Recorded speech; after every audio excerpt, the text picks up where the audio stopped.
Hello. So there's been a lot going on, and I decided this should just be a studio vlog because I haven't done one in a long time, and I don't even know what number this is, but it's time. And the first thing I'm going to start with is one of the things that's been keeping me pretty occupied, and that is we did a major renovation in our house with our kitchen and a bathroom and the bedroom and the living room, and it was quite an ordeal.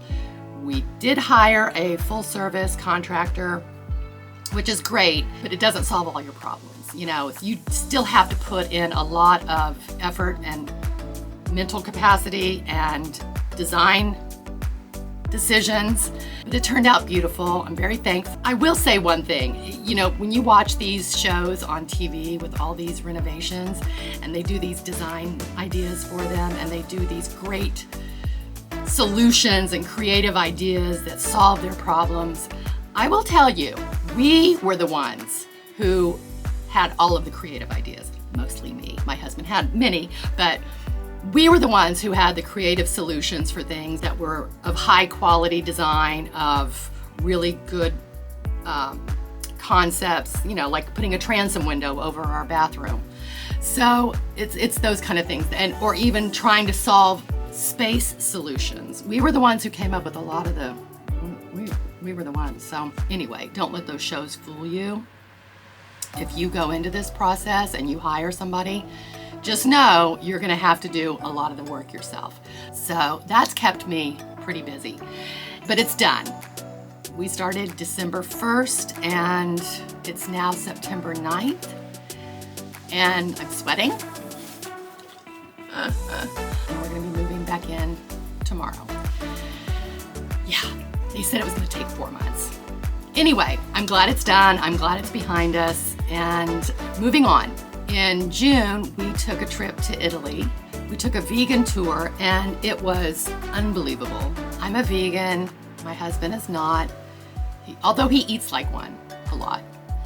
And I wanted to take a trip where I didn't have to think about where I was gonna go eat. I didn't have to plan my meals, you know, Google map it and figure out where the next vegan meal was I was gonna get. And it was unbelievable. We did this through World Vegan Travel, sponsored by The Joyful Vegan, and I will leave all of those links below in the description. It was amazing. We were in a agri-villa right outside of, well, we were in San Gimignano, and you could see San Gimignano town right there where we were. It was right there. So I took my sketchbook and my paints, and there were some other artists on the trip, and we kept saying, oh, let's have a painting session, and we never did. But I did do one by myself. I also did one on the airplane coming home on my iPad, which I think I kind of overworked, but it was fine because it gave me something to do on the plane. And since I had taken so many pictures, when I got home, I was able to paint a lot of the landscapes that I saw, some from memory, some just referencing the photos. And here is a sample of them. So when we were in Italy, I had a morning where I was able to do a quick painting, and this was from our terrace in San Gimignano. And I should have taken a picture of me sitting there painting. I know a lot of people do that. I didn't, but this was actually live painting, and I was happy with how this turned out. So the next painting I did was on the plane coming home on my iPad. It was interesting. It's very complicated. There's a lot going on, but I just had so much fun doing it and learning more about Procreate too. So that was worth it. When I got home, I painted this one. This is gouache, and this is San Gimignano, and I just wanted to keep it super, super loose and just see what could happen and not worry about it. This is another one. This one was very quick, and I liked the blooming with the gouache and the water. Very easy, very quick, carefree. And here are some more pictures of Tuscany. Again, San Gimignano with the vineyards and the trees, the beautiful cypress trees. And here I actually did some scrubbing to remove the gouache and to present the idea and the image of the trees. That was fun. I haven't done a lot of scrubbing with watercolor or gouache, which I just love doing. an advantage of using traditional gouache is being able to scrub with it, which means to remove the paint with your brush. And then very, very simple, quick, carefree, very, very loose paintings of some more landscapes. And the trees, because, you know, the trees. And then this one I did from a reference photo, picture I took through the countryside. This is in my moleskin. I always have used a moleskin sketchbook. I have about over 20 of them filled. It's the artist collection. It's the sketchbook, and it's not watercolor paper. It's kind of a smooth cardstock, but for years I have been using watercolor on this.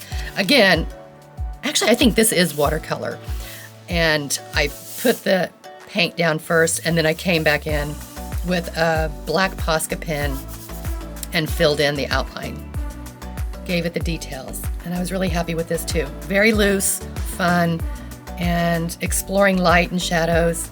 I could spend weeks just painting the pictures that I captured. I'm just really enjoying doing the landscapes with the buildings, with the villas and the vineyards and the beautiful scenery. And they were all done with gouache. That's the only thing I really paint with, traditional gouache. I do sometimes use acrylic gouache, but I try not to because I'm not interested in contributing to what goes down my wastewater, and acrylic paint is plastic. So I just try to keep that in mind. I do use it, but when I do use it, I try to be conscientious on how I clean my brushes and my water. I try to wipe them off as much as I can on my art table paper and on paper towels, bamboo paper towels.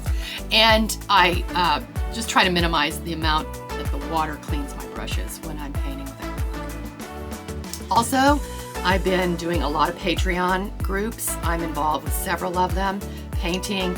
It's a real sense of community for me, and I feel like that is where I have my community, because as we know, artists can be isolated a lot, and it's hard to connect. And especially, I think, since the 2020 thing happened, I think things kind of shifted for us all. So I'm the member of Sarah Walsh's Patreon group called Slomo. That's a real relaxed, fun. They're all relaxed and fun, actually. Patreon is just kind of some whimsical paintings, and she's great. I'm also in the Patreon group called Fellow Artist with Dylan Merzwinski, and that is a real supportive community, and I feel like I'm very comfortable there because it's like they just kind of take you in and say, we're going to help you, we've got you, we're going to work through this. And Dylan's really focused, and she has this natural ability to kind of bring the group together but yet keep us directed and informed. It's just a great community. I'm also part of Gayle and Jennifer Orkin-Lewis. You might know Jennifer as August Wren. Anyway, they are both fabulous painters, and I've taken classes from them for a couple of years now, and it's a great community. They're always offering tremendous inspiration for vibrant color painting. A lot of them, the majority of them, do have people in the images in the studies that we do, and they're just a really supportive community. I love them a lot. Jennifer and Gayle's classes are so much fun, and there's always flowers involved and people and interesting things, places. It's true inspiration. So this was a piece I did, Women in Flowers, I believe. And of course I had to put some stamps in there because, And here are a few other pieces that I did that, you just go with it and you see what happens. It doesn't have to be perfect, and it's not supposed to be perfect. That's not part of the learning process. And this particular day we did women and fashion. They showed a reference photo of a woman walking behind some beautiful stairs, some beautiful architecture, and I just decided to go with it. And the stairs don't even really make any sense, and you can't even really see what's going on. You can maybe tell that this is a statue inside of a concave structure, but I was really, really happy with it. And what I like about it, I like the essence of her. I like how she's so upright. She's got this air of confidence and style and poise. I almost ruined her nose, but I just had to put the paint down and walk away and just let it be what it is. These were not timed paintings. These were just, I think we took however long it took. And they aren't great. And I absolutely, especially her, she's kind of scary looking. I could go in and I could keep reworking her, but I like to reference and see where I was, how far I got, what I was able to accomplish or not, because it does tell the story of my learning. A lot of flowers, a lot of women, a lot of fashion, a lot of architecture, and how it all comes together and you incorporate that into your painting. So it's truly inspiring, and I definitely recommend them. Also, I recently joined Emma Carlisle's painting group. She's got a huge Patreon. She's been doing it for years. She's incredibly organized, and I don't know how to say it. She just knows what she's doing, and if you get a chance to check her out, please do. This whole series was on reflection, and this was a woman sitting on a train looking at herself. So this one was interesting, and again, you can't think about it. You just do it and see what happens, and that's part of the learning process. And the second one was a man standing in a bathroom looking in the mirror. He turned out looking very character-like and almost clownish, but that's okay. I was really happy with it, and there's something about understanding your style and how you develop painting people that you kind of just don't want to judge. You just want to explore it and see what happens. So this turned out kind of interesting. It was 20 minutes, so I was trying to take my time and not worry about too many of the details and try to just capture what was going on. I painted this. This was just a painted watercolor card, and I think I used an Inktense pencil and just sketched it on, and then pulled in a little bit of water, put a little bit of paint on top, and that was it. And then the last painting that I did with her, again, 20 minutes, and it was a woman standing in water with the reflection, and then you can see a little bit of the land in the background. This was fun. I just really wanted to keep it very, very loose and see what I could explore, learn, develop. This was my first class with her. I'm very excited about the things that she offers, and I look forward to more classes with her. I don't go back and rework them. I just let them be what they were for 20 minutes. That was my 20 minute. So you just end up with what you have, and it's fine. You definitely could go back and rework them, but I kind of like just looking to see what I did and how far I got with the time that was allowed. Another trip that we took, a quick trip we took, was to New York City in July. We went to go see Sean Hayes on Broadway in the play Goodnight Oscar.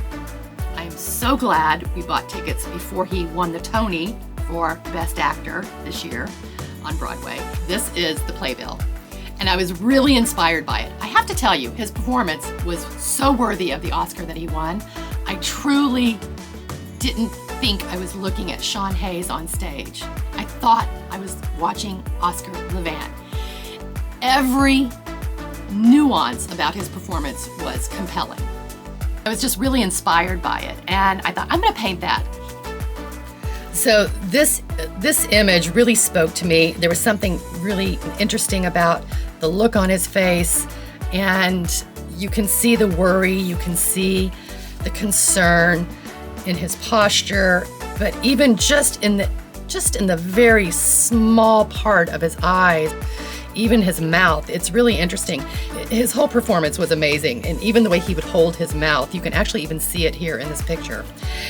And it's not a terribly hard piece to draw or paint, but I did want to capture as much of this that I could. And I think I did a pretty good job, I think, with the eyes, and I did capture a little bit of worry, a little bit of concern. I'm really happy with the hand. This I painted on an acrylic gouache foundation, which is Liquitex acrylic gouache. Like I said, I don't normally use acrylic paint, but I purchased this to try it out. A lot of artists have been talking about it, and it's cadmium-free, cadmium red light, and it's okay. It turned out cool. So the base of the paper, the foundation, was painted with this, and then I used traditional tempera. That's tempera. We're not cooking, we're painting. Tempera style paint gouache, and it started flaking off a little bit up here. You can see that, and that's because I was painting a water-based paint on top of an acrylic-based paint. That's what happens. I don't really care. I'm just happy with how this turned out, and the lettering was the hardest part. And I only use these 3 colors, a yellow, an orange, and black and white, with the exception of the cadmium on the base. And then I just mixed all these colors. And the really great thing about this particular yellow and mixing it with black, it does give a little bit of a green look sometimes. So as you may not be able to see it here, but his coat kind of registers a little bit olive green, and I like that. And so they closed the show. It was a limited run, and they closed the show August 27th, I believe. And they closed on Sunday. And so Saturday, I thought, I want to paint this and share it before they close because it's still relevant. I had been really wanting to do it, and this was sitting around my studio going, paint me, paint me. So I pulled out my paints the Saturday before they closed, and I did this painting. I had so much fun with it. One of the things I've learned in painting with Gayle and Jennifer especially, they talk a lot about don't worry about the hands, don't worry about the feet, just sort of let them like reveal themselves, and if they're crappy, you can rework it or just let them be. Nobody cares if your hands are perfect or the feet are perfect, as long as the essence of the image, the painting comes through. I was really happy with this hand. I was like, oh, I better leave this alone because I think it works. So that was fun. And I was happy that I was able to capture a little bit of his essence of worry and self-obsession in the actual photo on the playbill. And I think I got a little bit of that in my painting. So I was really happy with this. And then I shared it on Instagram, and I tagged Goodnight Oscar, their Instagram feed, and they reposted it the night before they closed. I was so happy. Yay. Anyway, the hardest part of this was the lettering. It was hard. So there's that. I want to talk about bookmaking. Now, I have been making books for years, since I think like 2001, I think is when I made my first book. And I have made a lot of my own sketchbooks and a lot of my own journals, and some of them are complicated, some of them are really quick and easy, and I'm going to share with you some really quick and easy ones because I have been inspired by Gaynor Pattle. She is a YouTuber, an artist on YouTube, and I am just really inspired by her. And she was sharing with a concertina book that she made.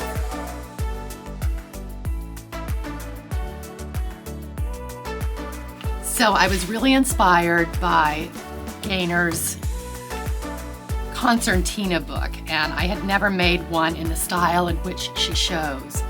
So this is what I did for this style of concertina book, folding one big piece of paper into a book. And I used, of course, my art table paper because, as you know, if you've been here for a while, I use my art table paper for a lot of things.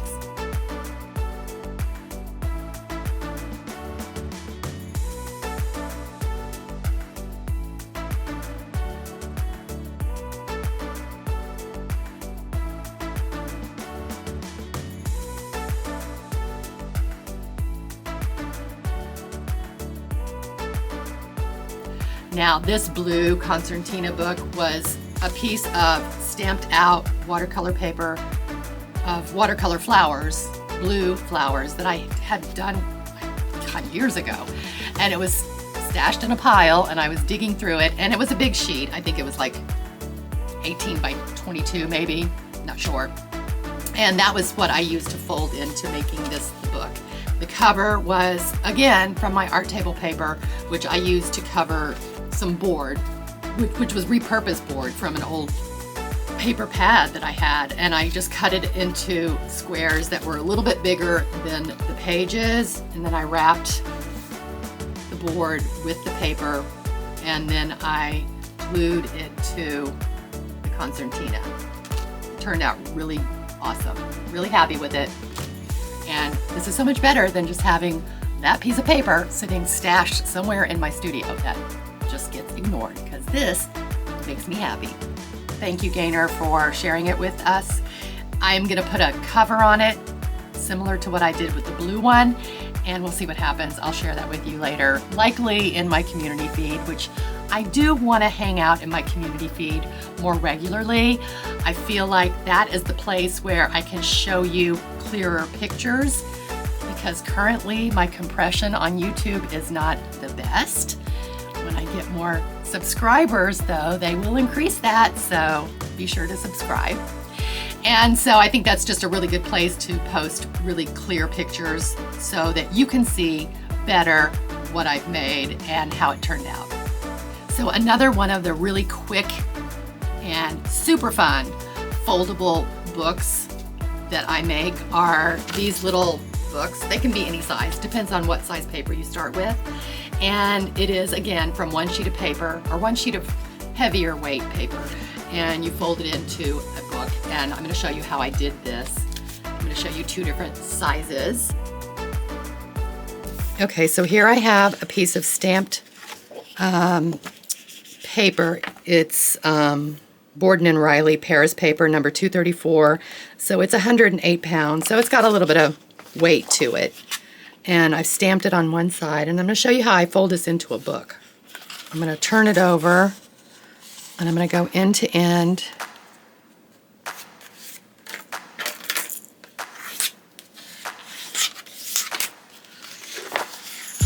And then I'm going to fold it halfway there.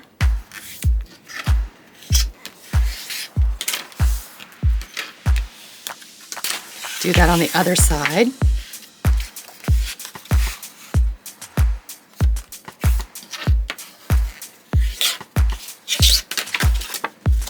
Okay. Now I'm going to open it up, and I'm going to fold it lengthwise halfway.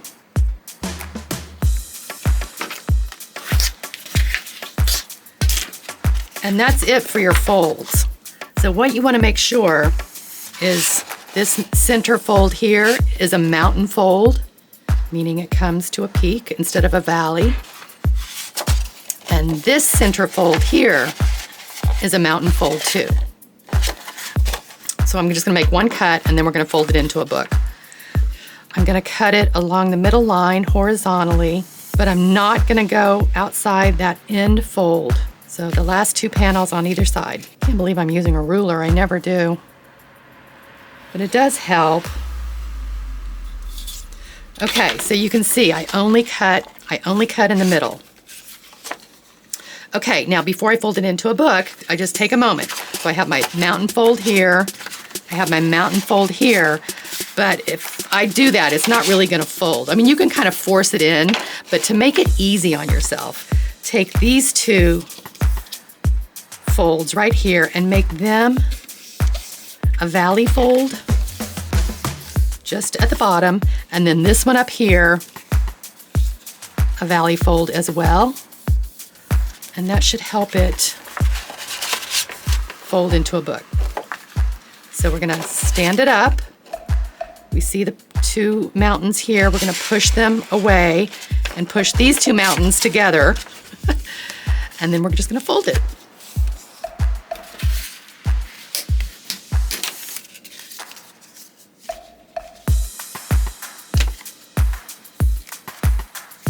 Turns out really cute.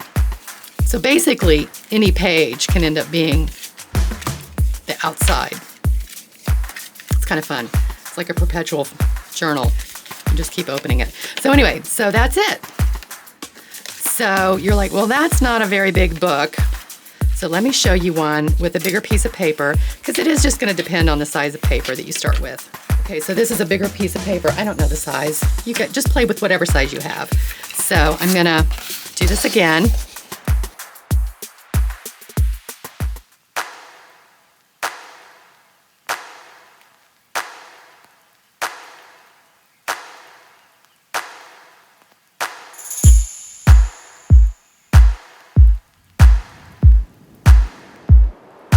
This turned out really cute. What I'm thinking about doing is taking my Posca pen and filling in each page. I'll do a different color. So I will do that with my Posca pens, and I will take pictures of it and share it on my community board on YouTube. So watch for those pictures. This one turned out awesome. They both turned out just really cool. And you know, you could find yourself making many of these, and that would be okay. All right, it's time to talk about, again, my art table paper, because we seem like we're always talking about that. And that's okay. I have been doing a lot of swatch collages with this. I don't really know what else to call it, but it's where I take my art table paper, cut them into swatches, and then glue them down in my sketchbooks. And I have a couple of sketchbooks mostly dedicated to that, and I will do a sketchbook tour, but I'm right at the end of finishing this one, and it's got a bunch of them in here, and I've only got a few more pages at the end, and I will finish this and share the whole book with you. It's just sort of a fun process that I've really been enjoying, and I feel like there's so many different ways to use art table papers, so many ways to cover your desk with paper that you can use later. And I will do another video. I've done a few videos on it.